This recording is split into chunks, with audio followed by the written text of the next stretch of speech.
Assalamualaikum warahmatullahi wabarakatuh.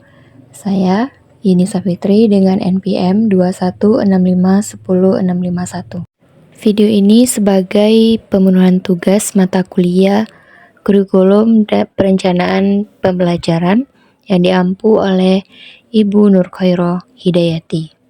Virus adalah agen infeksi mikrobis yang hanya dapat bereplikasi di dalam sel hidup makhluk lain. Virus terdiri dari bahan genetik yang bisa berupa DNA atau RNA yang dikelilingi oleh lapisan protein pelindung yang disebut kapsid. Beberapa virus juga memiliki selubung lipid tambahan di luar kapsid. Ciri-ciri virus. Yang pertama, ukurannya sangat mikrobis. Yang kedua, strukturnya sangat sederhana. Yang ketiga, ketergantungan pada sel inang. Yang keempat, tidak memiliki struktur seluler. Yang kelima, replikasi melalui siklus hidup tertentu. Struktur virus. Nah, virus memiliki struktur yang lengkap, yaitu terdiri dari kepala. Di kepala ini terdapat yang namanya DNA. Virus juga memiliki kerah, leher, lapisan, serat ekor, dan pelat dasar. Bagian-bagian virus. Yang pertama, terdapat asam nukleat atau genom virus yang terdiri dari DNA atau RNA. Virus memiliki materi genetik berupa DNA atau RNA yang bisa berupa rantai tunggal atau ganda. Genom ini membawa informasi genetik yang diperlukan untuk replikasi virus dan produksi protein virus. Nah, yang kedua, terdapat kapsid. Protein kapsid adalah lapisan protein pelindung yang mengelilingi asam nukleat virus. Kapsid terbentuk dari unit-unit protein yang disebut kapsomer. Yang ketiga, terdapat selubung lipid atau envelope lipid bilayer. Beberapa virus seperti virus influenza dan HIV memiliki selubung lipid yang mengelilingi kapsid. Selubung ini biasanya berasal dari membran sel inang saat virus keluar dari sel. Yang keempat, glikoprotein, dan yang kelima, enzim. Beberapa virus membawa enzim khusus yang diperlukan untuk siklus hidup mereka. Contohnya, virus retro seperti HIV membawa enzim transkriptase balik yang mengubah RNA virus menjadi DNA yang bisa dimasukkan ke dalam genom sel inang.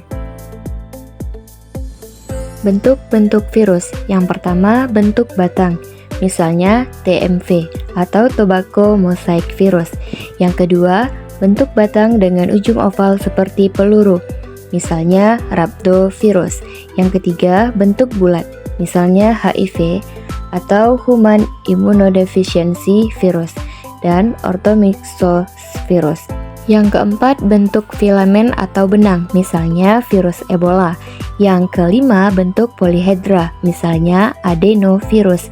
Yang keenam, seperti huruf T, misalnya bakteriophage, yaitu virus yang menyerang bakteri Escherichia coli. Ini merupakan gambar dari macam-macam bentuk virus. Yang pertama ada HIV, ada bakteriophage, virus influenza, adenovirus, tobacco mosaic virus, dan virus Ebola. Lalu bagaimanakah virus dapat menginfeksi makhluk hidup? Virus menginfeksi makhluk hidup melalui beberapa cara. Yang pertama, melakukan penempelan. Virus pertama kali menempel pada sel inang melalui interaksi antara protein permukaan virus dan reseptor spesifik pada permukaan sel inang. Yang kedua, setelah menempel, virus akan memasukkan materi genetiknya, DNA atau RNA, ke dalam sel inang. Dan yang ketiga, maka dia akan bereplikasi dan transkripsi. Begitu berada di dalam sel, materi genetik virus akan mengambil alih mesin seluler inang untuk memperbanyak dirinya. Yang keempat, ia akan melakukan perakitan. Maka terciptalah virus-virus baru yang telah terbentuk akan dirakit di dalam sel inang. Dan selanjutnya pada tahap terakhir, ia akan melepaskan virus-virus baru dari sel inang untuk menginfeksi sel lainnya. Nah, begitulah cara virus menginfeksi makhluk hidup. Nah, lalu apa sih yang bisa kita lakukan apabila terinfeksi virus? Nah, yang pertama, kita melakukan isolasi mandiri, yaitu menghindari kontak dengan orang lain untuk mencegah penyebaran virus. Nah, yang kedua, pastinya menjaga kebersihan. Dan yang ketiga, kita bisa melakukan tindakan medis ataupun vaksinasi dengan tujuan untuk membangkitkan antibodi kita untuk melawan virus yang menginfeksi.